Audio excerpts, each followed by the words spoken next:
આપ બધા જ પરિચિત છીએ કે હાલ સમાજની અંદર આપણે જે સંઘર્ષ કરી રહ્યા છીએ એ શેના માટે કરી રહ્યા છીએ. આજે આપણે અહીં જાડેજા બોર્ડિંગથી કચ્છ રાજપૂત સમાજ સમસ્ત અને તમામ સંલગ્ન સંસ્થાઓ સાથે આજે અહીંથી આપણે કલેક્ટર ઓફિસે આવેદનપત્ર દેવા જઈ રહ્યા છીએ. રામદેવસિંહભાઈએ ઘણું જ કહી દીધું છે, પણ હું એટલું કહીશ કે આ લડત આપણી હંમેશા ચાલુ રહેશે. જ્યાં સુધી રૂપાલાની ટિકિટ રદ નહીં થાય ત્યાં સુધી આ લડત ચાલુ જ રહેશે. આ કોઈ પાર્ટી સાથે વિવાદ નથી, કોઈ પણ પાર્ટી સાથે. બીજેપી સાથે તમામ રાજપૂત સમાજ રહ્યો છે. આ બધા જ જાણીતી કચ્છ જિલ્લાની અંદર રાજપૂત સમાજ હંમેશા પાર્ટીની ખડે પગે રહ્યો છે. તો આજે પાર્ટીને અને ખાસ આપના માધ્યમથી મોદી સાહેબને કહીશ કે જે રાષ્ટ્ર, જે સમાજે, જે રાષ્ટ્ર માટે ખૂબ જ બલિદાનો આપ્યા છે, જે આજે એ રાજપૂતાણીની અસ્મિતા ઉપર સવાલ ઉઠ્યો છે કે જ્યારે ભાઈઓ અને બહેનોને રોડ ઉપર આવવું પડ્યું છે કે જે રાજપૂત સમાજ ક્યારેય કયા ધર્મના બહેનો છે અને ક્યારે શરણે આવ્યા હોય, અને એક તો એવો દાખલો બનાવો કે મારો રાજપૂતભાઈ વીરભૂમિ સુધી ન પહોંચ્યો હોય. એને એમ નથી પૂછ્યું કે કયા ધર્મની બહેન છે. આપણે જ હમણાં જ થોડાક દિવસ પહેલા દાદા અબડાસા ખાતે અબડા અડભંગ દાદાનો જે જન્મોત્સવ 764માં ઉજવ્યો, તો એ પણ જે શહીદ થયા એ કોના માટે? કે સુમરી દાદીઓ માટે. ત્યારે અબડા દાદા એ નહોતું પૂછ્યું કે તમે કયા ધર્મના દીકરીઓ છો. એમને શરણાગતિ આપી અને જે વીર ભૂમિ ઉપર ગયા અને પાછા કહેતા ગયા કે આ દૂધનો કટોરો આપું છું, જો હું વીરગતિને પામું રણભૂમિમાં તો તમે મારી આ જગ્યા ઉપર, તમે જગ્યાને કહેશો તો તમને આ જગ્યા સમાવી લેશે અને તમારું ચારિત્ર અખંડ રહેશે. તો તમે વિચાર તો કરો તો કે આપણા સમાજની અંદર જે આપણા ભાઈઓ હતા એમાં સાતત્ય અને દેવત્ય કેટલું હતું કે રણભૂમિ ગયા પહેલા દૂધનો કટોરો આપવો, આ કોઈ નાની સૂની વાત નથી. બીજા જો કોઈ માનતા હોય કે રાજપૂત સમાજ ખાલી મોટી મોટી વાતો કરો છે, ખાલી એમને વાતો નથી કરતા કે ઇતિહાસ પણ એમને એમ નથી બન્યો. હું જ્યારે કન્યા કેળવણી રથયાત્રા લઈને નીકળીને ત્યારે કોઈ ગામ એવું ખાલી નહોતું કે જ્યાં ગામની બહાર નીકળ્યું જે પાળિયા નહોતા. મારા સમાજના ભાઈઓના પાળિયા નહોતા, પુરુષોના પાળિયા પૂરા હતા. અને જ્યારે મારે સતી માતાઓના પાળિયામાં ખાલી હાથ હતો તો એટલું તો વિચારે બોલવાવાળાય તે અને સમજવાવાળાય તે કે જો શત્રાણીએ ખાલી પાળિયામાં સતી થયા પછી પાળિયામાં જો હાથમાં આવતી હોય ને તો એ શત્રાણી વિશે બોલવું એ બહુ જ અઘરું છે. અને શત્રાણી માતાઓ આજે પણ જોહર પણ કરી શકે છે. આજે લોકશાહી કેવી રીતે આવી આપ સૌ જાણો છો કે જ્યારે ભાવનગર રાજવી કે જેને આપણે દેવતુલ્ય છે, અત્યારે પણ આ લોકશાહીમાં પણ કહે છે કે રાજા આવા હોવા જોઈએ. એ ક્યારે કહી શકે કે જ્યારે પોતે ખૂબ જ સારી રીતે રાજ્ય કર્યું હોય અને સંતોષ પ્રિય પ્રજા હોય, ત્યારે રાજાને આટલા વર્ષો પછી પણ વખાણ થતા હોય.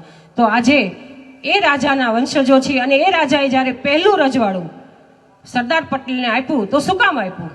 આજે કોઈ નાની એવી ખુરશી પણ નથી છોડતા, પછી સંગઠનની હોય કે ચૂંટાયેલા હોય. તો તમે વિચાર કરો 562 રજવાડા જે સમાજે આપ્યા, એ જ સમાજની અસ્મિતા અને એ જ સમાજની દીકરી બાઓને આજે જરૂર પડી છે. તો હું ગુજરાતના પનોતા પુત્ર માનનીય વડાપ્રધાન શ્રી નરેન્દ્ર મોદીને આપના મીડિયાના માધ્યમથી કહેવા માંગુ છું કે આપ જ્યારે ગુજરાતથી દિલ્હી ગયા ત્યારે આપણે કીધું હતું કે ગુજરાતના બહેનોને જ્યારે પણ જરૂર પડશે એક પોસ્ટકાર્ડ લખશે તો આ ભાઈ હંમેશા આપની મદદે ઊભો હશે. તો હું માનનીય મોદી સાહેબને કહેવા માંગુ છું, આજે એ સમાજના એ રાષ્ટ્રવાદી અને જે રાષ્ટ્ર માટે જેના લીલુડા માથા વધેરાઈ ગયા છે, જેને બલિદાનો આપ્યા છે, એ રાષ્ટ્રના સમાજની બહેનોને આજે જરૂર છે. તો પોસ્ટકાર્ડ તો કદાચ હવે સમય નીકળી ગયો છે, પણ આપના માધ્યમથી, મીડિયાના માધ્યમથી કહેવા માંગુ છે કે આપ અમને દિલ્હી બોલાવો, નકર રાજપૂતાણીઓને 1 લાખ રાજપૂતાણીની કૂચ દિલ્હી થશે અને ત્યાં મોદી સાહેબને મળશે અને અમારી વ્યથા, અમારું દુઃખ અને જે લાગણી છે રાજપૂત સમાજના બહેનોની, અમે ત્યાં ખુદ રૂબરૂ જઈને મોદી સાહેબને જણાવશું કે અમારી વ્યથા શું છે. કારણ કે પોસ્ટકાર્ડ લખશું એટલો તો સમય પણ નથી રહ્યો. હવે આજે પણ આપ બધા જો બીજી જ્ઞાતિના પણ આજે આપણા બહેનોની જે મર્યાદા છે એના વખાણ આજ પણ આ સમયમાં કરે છે કે હજારોની મેદનીમાં જ્યારે રાજપૂત સમાજના બહેનો હોય, બધા જ સમાજના બહેનો નીકળ્યા પણ માત્ર 2 જ દીકરીઓ રાજપૂત સમાજના હોય તો આજ પણ ઓઢણું ઓઢ્યા વગર રાજપૂતાણી નીકળી નથી. એ શું કામ નથી નીકળી કે જ્યારે રાજપૂતાણી માતાઓએ જોહર કર્યા છે એના સન્માનમાં આટલા હજારો વર્ષો પછી પણ રાજપૂતાણી પોતાની પરંપરા નથી ભૂલી. એ રાજપૂતાણીઓ છીએ. અને આપ સર્વ ભાઈઓને કહું છું કે આપ બધા બહેનો તો સાથે છે, પણ સૌથી પહેલા રાજપૂતાણીનો એક ધર્મ છે કે ભાઈઓ આગળ ચાલે અને બહેનો હંમેશા પાછળ ચાલશે. અને બહેનોને ભાઈઓ પર પૂરો વિશ્વાસ છે કે જ્યાં સુધી તમારા બહેનોને ન્યાય નહીં મળે ત્યાં સુધી આ લડત ચાલુ રાખજો. આપ બધાને ખૂબ ખૂબ. અને વાતની શરૂઆત કરતા પહેલા એટલું કહી દઉં કે સિર્ફ હંગાमा करना हमारा मकसद नहीं, सिर्फ हंगामा करना हमारा मकसद नहीं, पूरी कोशिश यही है कि ये सूरत बदलनी चाहिए. એટલે આપણે જે રૂપાલાજીની સુરત છે એ સુરત બદલવાની છે. આપણે બીજી કોઈ માંગણી જ નથી. આપણે કોઈના પણ વિરોધી નથી. આપણે ન પાર્ટીના, ન જાતિના, ન જ્ઞાતિના કે ન કોઈના. આપણે ફક્ત વિરોધ છે જેને આપણી અસ્મિતા, જેને આપણી ગરિમાનું જે ખરેખર જે જગ્યાએ લાંછન લગાડાવ્યા, જે શબ્દો કીધા છે ત્યાં આપણું જે સ્વાભિમાન ગવાણું છે ત્યાં વાંધો છે. અને ઘણા મીડિયા મિત્રો પણ એ વારે ઘણે પૂછે કે ભાઈ 3 વખત તો માફી માંગી લીધી પરસોત્તમભાઈએ, CR પાટીલ સાહેબે માફી માંગી લીધી, હવે તો મોટું મન રાખી અને તમારે માફ કરી દેવા જોઈએ કારણ કે ક્ષત્રિયનો ધર્મ છે, ક્ષમા વીરસ્ય ભૂષણમ. આ બધી વાત મીડિયા મિત્રો સતત પૂછતા આવે છે. તો એમને પણ કહેવાનું કે માફી એ ભૂલની હોય, જાણતા અજાણતા કહેવાય ગયેલા શબ્દોની હોય, પણ જેને સ્વાભિમાનને ઠેસ પહોંચાડી એની માફી ક્યારેય ના હોય. અને આ જ્યારે સ્વાભિમાનની વાત આવી છે, જ્યારે સ્વમાનની વાત આવી છે, ત્યારે ચોક્કસપણે કહીએ છીએ અમારી લડાઈ એ ફક્ત ને ફક્ત આ સ્વાભિમાન માટે છે, અમારા સ્વમાન માટે છે, જેને અમારા અસ્તિત્વ ઉપર, જેને અમારા રોટી બેટીના વ્યવહાર ઉપર જેને ઘા કર્યો છે એને આગળના દિવસોમાં ઈંટનો જવાબ પથ્થરથી આપવા માટેની આ લડાઈ છે.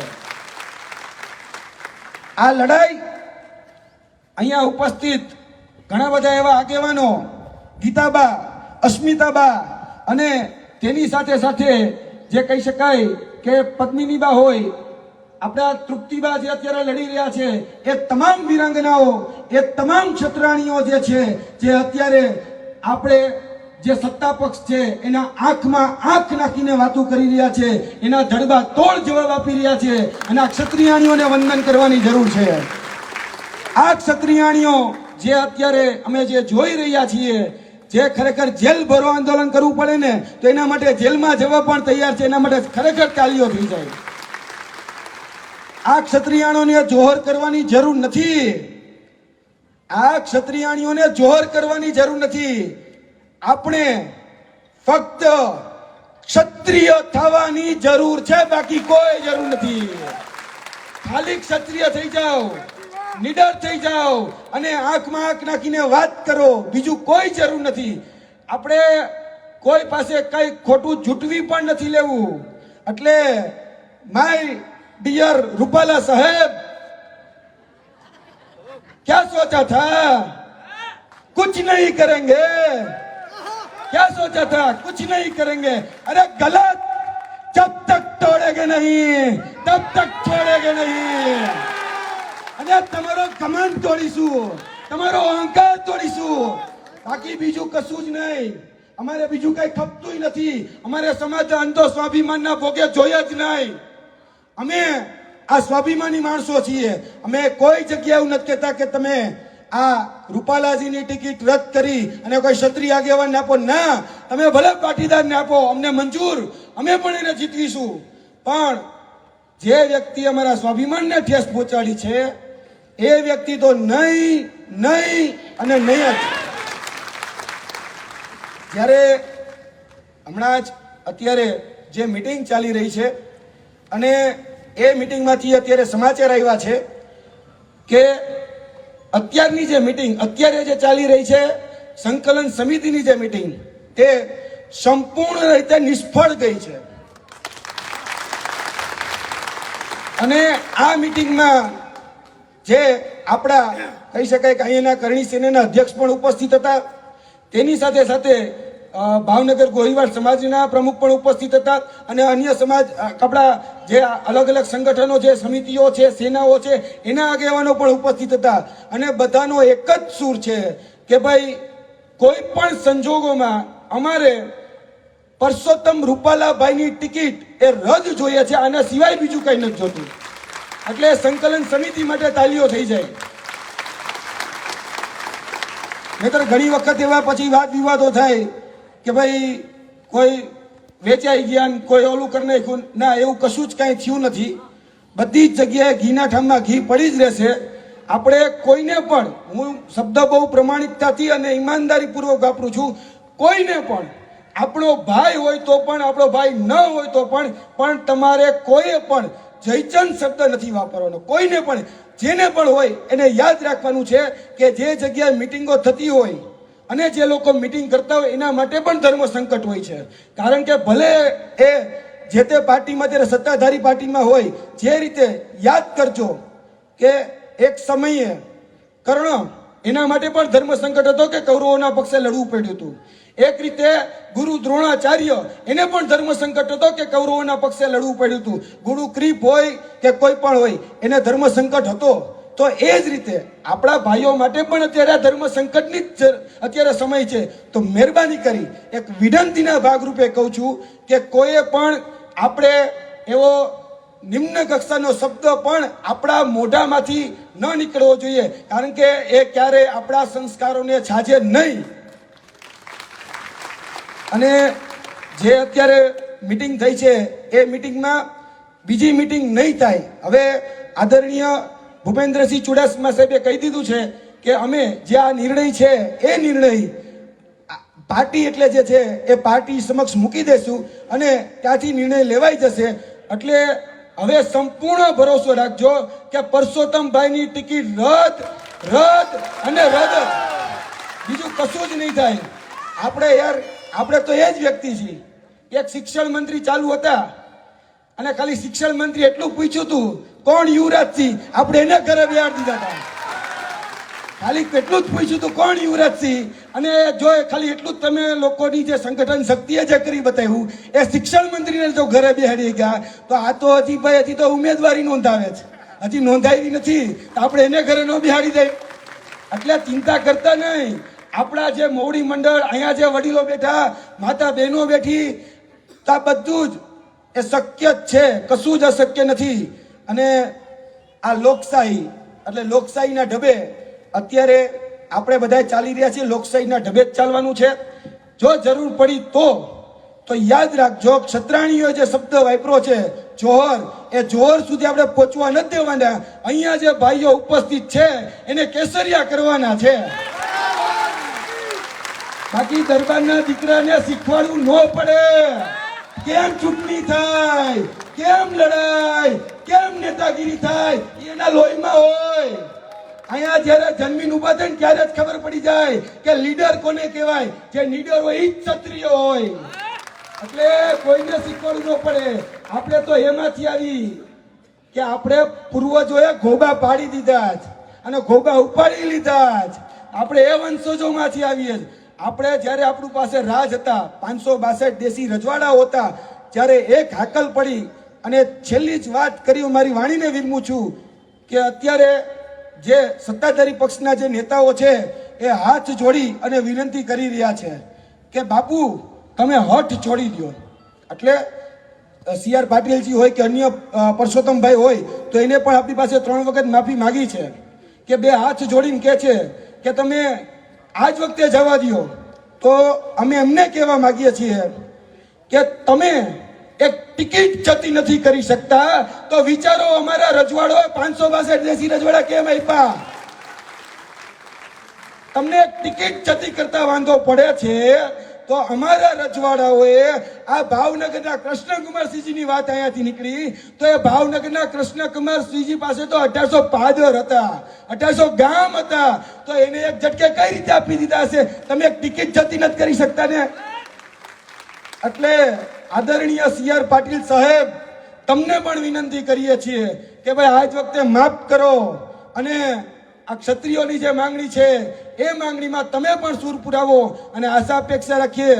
જે રીતે બેનબાએ જે રીતે વાત કરી, માતાએ વાત કરી કે ભાઈ આપણે લોકશાહીના ઢબે પોસ્ટકાર્ડ લખવાની વાત, તો આપણે પોસ્ટકાર્ડ લખવાની જરૂર નહીં પડે. 5 તારીખ પહેલા નિર્ણય આવી જશે, ચિંતા ન કરતા.